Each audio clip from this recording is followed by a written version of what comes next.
زیادہ لوگوں تک افطار کروائی. جو کھانا کھلانا ہے ایک بہت ہی بہترین کاموں میں سے، جنت میں لے جانے والے کاموں میں سے ہے.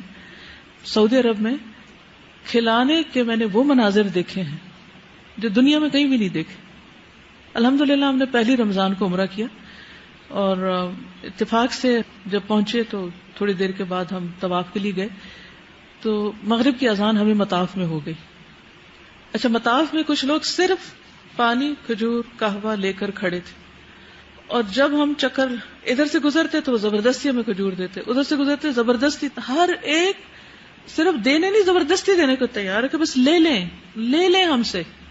تو مجھے وہ بات یاد آئی کہ ایک وقت آئے گا کہ جب دینے والے اتنے ہوں گے کہ لینے والا کوئی نہیں ہوگا. خیر وہ تو گزر چکا ہے، لیکن ابھی بھی مجھے وہ ایک فیلنگ آئی اس وقت کی.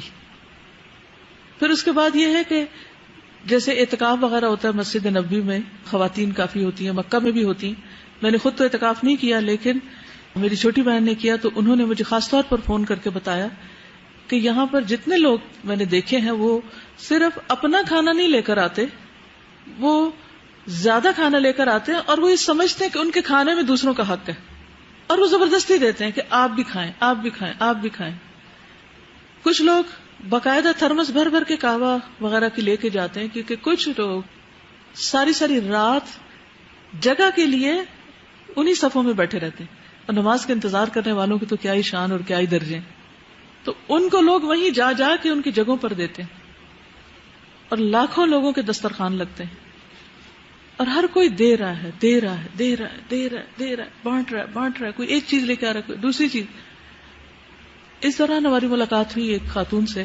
ہم لفٹ میں جا رہے تھے تو خاتون کہنے لگی کہ آپ لوگ کہاں سے ہیں. ہم نے بتایا، پوچھا کہاں رہتے ہیں، جگہ بتائی کہاں رہتے ہیں. کہنے لگے آپ ہمارے مہمان ہیں. نہ ہمارا نام، نہ پہچان، نہ یہ پتا کہ کون ہے کون نہیں. کہتے ہم لوگ مکہ کے رہنے والے اور یہیں پر ہمارے کام کاروبار ہے اور ہم رمضان کا مہینہ یہاں آ کر رہتے ہیں ہوٹل میں اور یہاں سے ہم جتنے لوگوں کو ہم جانتے پہچانتے سب کو افطاری بھیجتے ہیں. گھر میں انہوں نے پاکستان سے بکرے لے جا کر بریڈ کیے، وہ ذبح کرواتے ہیں اور پکواتے. گھر میں خواتین پکانے والی رکھی ہوئی جو کافی بڑی مقدار میں کھانا پکاتی اور روزانہ وہ کھانا آتا اور جتنے لوگوں کو وہ جانتے تھے ان سب کو وہ بھجواتے. اس دن سے لے کر آخر تک، عید کے دن تک انہوں نے ہر روز ہمیں افطاری بھیجی اور بہترین کھانا، طیب، جسے دیکھ کے احساس ہو کہ طیب ہے. میں حیران رہ گئی کہ ہم سوچتے کھائیں گے کہاں سے، کریں گے کیا. اللہ تعالیٰ کہاں سے رزق بھیجتا ہے؟ من حیث لا یحتسب، جہاں سے انسان سوچتا بھی نہیں. ان کی میڈ ہوتی تھی روزانہ، ان کے چھوٹے بچے، ان کے ساتھ خاندان کے بچے بھی ساتھ مل کے وہ ایک ایک کمرے میں جا کے فوڈ دے رہے ہیں.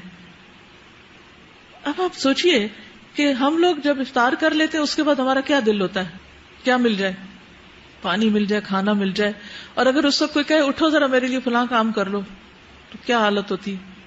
وہ اپنے بچوں کو ابھی سے اتنا بچہ، وہ سارے بچے ساتھ، اور بعض اوقات اگلی نماز کا وقت قریب ہے اور وہ ابھی تک کھانا تقسیم کر رہے ہیں. انہوں نے خود کچھ نہیں کھایا، ہو صرف افطار کر کے اسے تقسیم کر رہے ہیں. خود وہ خاتون ہر روز لبن اور ٹھنڈے پانی کی، ان لوگوں نے بڑے بڑے فریج خرید لیے، بنوائے، بلکہ جیسے روم ہوتا نا، روم فریزرز، جس میں پانی کی بوٹلز لوڈ کرواتے، پھر وہ ان کو نکلواتے اور افطار سے تھوڑی دیر پہلے لا کے لوگوں میں بانٹتے کیونکہ ٹھنڈا پانی نہیں ملتا تھا. لاکھوں لوگوں کو ٹھنڈا پانی کہاں سے ملے، اتنے فریج فریزر کہاں حرم کے پاس ہوں.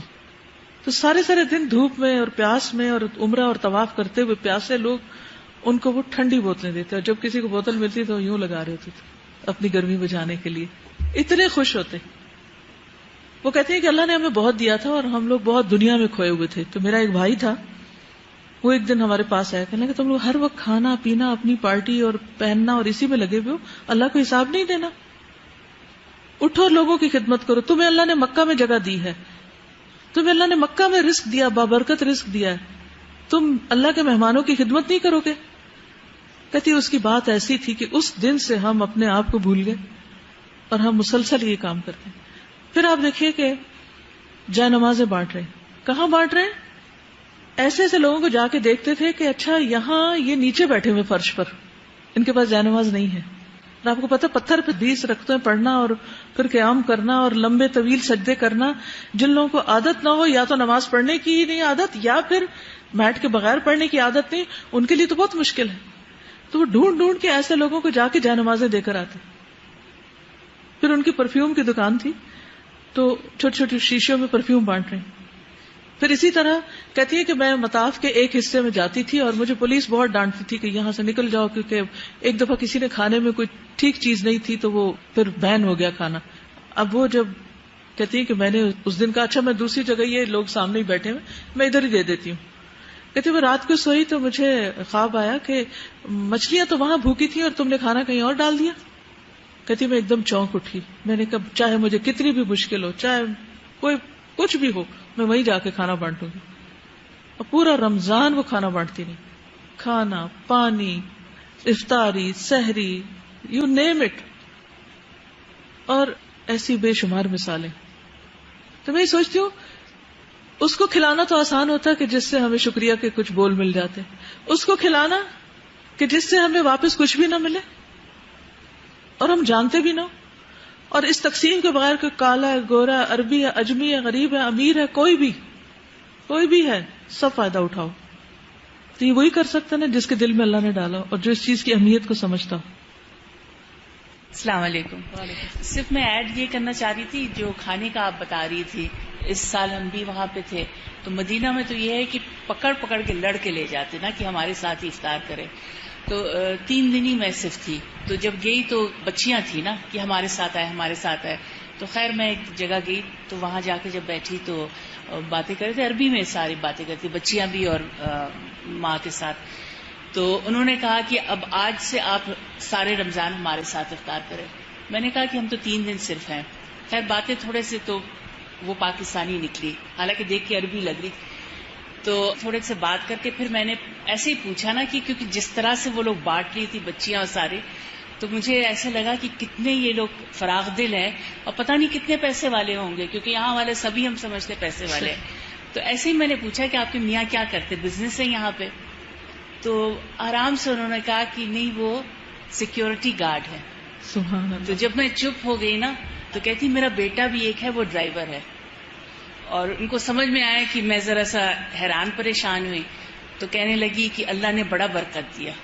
اور سوچے پورے رمضان وہ لوگوں کو کھلا رہے، اور اس میں دہی بھی، روٹی بھی، کھجور، اور دنیا جہان کے اتنے فراغ دلی سے. ان کے میاں سیکیورٹی گارڈ ہے اور بیٹا ڈرائیور ہے. تو بس یہ دل کی بات ہوتی ہے کہ جس کا دل کھلا ہوتا ہے اللہ اس کے کام میں برکت کرے. بالکل. اللہ ہم سب کو توفیق عطا کرے. السلام علیکم. ہمیں شروع میں ہی زوہا جی نے کہا کہ دورہ قرآن کرتے تھے تو نبی صلی اللہ علیہ وسلم اجود ہو جایا کرتے تھے. تو بہت زیادہ یہ لگی بات کہ دورہ قرآن تو ہم کتنے سالوں سے کر رہے ہیں، ہمارے اندر یہ چیز کیوں نہیں آئی. تو بہت ساری چیزیں کی بھی، مطلب جیسے مزدوروں کو ہماری بیچ نے کھانا کھلایا، یا استغفار کے اور کھجوروں کے کارڈز افطاری میں دیے، پیکنگ کی، گھروں سے کپڑے لا کے کچی بستی میں وہ ڈسٹریبیوٹ کیے. تو لگ رہا تھا جیسے بہت سارے کام ہم کر رہے ہیں. لیکن ابھی جب سن رہی تھی کہ اتنا فراخی، تو وہی والی آپ کی بات کہ اللہ تعالیٰ اگلے رمضان میں ہمیں اس سے بھی زیادہ دلوں کی وسعت عطا کر. کہ ابھی اپنا کام اب تھوڑا لگ رہا تھا، حالانکہ اس وقت لگ رہا تھا بہت ایکٹیو ہوئے ہیں، بہت ساری جگہوں پہ، گھروں میں بھی اور یہاں پہ بھی بہت ساری چیزیں دے رہے ہیں. لیکن اب اپنے سے اوپر دیکھیں تو پھر اپنا کام لگتا ہے. تو اللہ تعالیٰ ہمیں آئندہ توفیق دے کہ ہم واقعی اجود بن جائیں، رمضان کا یہ اثر ہو ہم پہ. السلام علیکم ورحمۃ اللہ وبرکاتہ. ہم لوگ مدینہ اور مکہ تو نہیں جا سکتے، لیکن ہم نے دیکھا ہے کہ یہاں پہ ہائی وے جو فیض آباد کے قریب ہے، وہاں پہ کچھ بچے چاہے جہاں سے بھی ہے اور ڈونیشن جمع کرتے ہیں، اپنے گھروں سے لاتے ہیں، وہاں پہ گاڑی رکوا کے افطاری کرواتے ہیں. تو سب لوگ پوچھتے ہیں یہ کون ہے، عربی ہے، رجمی ہے، یہ کہاں سے آتے ہیں، یہ کسی کو نہیں پتا. لیکن نوجوان اور بوڑھے سب، آپ لوگوں نے دیکھا بھی ہوگا، کبھی گزر وہاں سے بھی کئی لوگ جاتے ہیں. جب افطاری کا ٹائم ہوتا ہے رمضان میں تو اسی وقت گاڑی رکوا کے بچے وہاں پہ وہ کرواتے ہیں. تو یہ ہمیں چاہیے کہ اپنی گلی محلے میں جو بھی مسافر پردیسی گزرتے ہیں اور ٹائم ہوتا ہے افطاری کی تو وہ کروائے ضرور، آئندہ بھی، اور جس نے کیا اس کو اللہ قبول کرے. اب یہ ہے کہ یہ جتنی بھی باتیں ہم نے کی اور آج کے اس گفتگو کا مقصد کیا تھا، رمضان کیسے گزارا، جو کچھ کیا، جو کچھ دیکھا، جو کچھ سیکھا، جو کچھ سنا، یہ سب اس لیے ہے تاکہ ہم اس سال میں جو رمضان کے بعد آ رہا ہے، جس میں ہم داخل ہو چکے ہیں، ان چیزوں کو آگے کنٹینیو کریں، ان کو لے کر چلیں. یہ صرف رمضان کے لیے نہیں، یہ ساری زندگی کے لیے.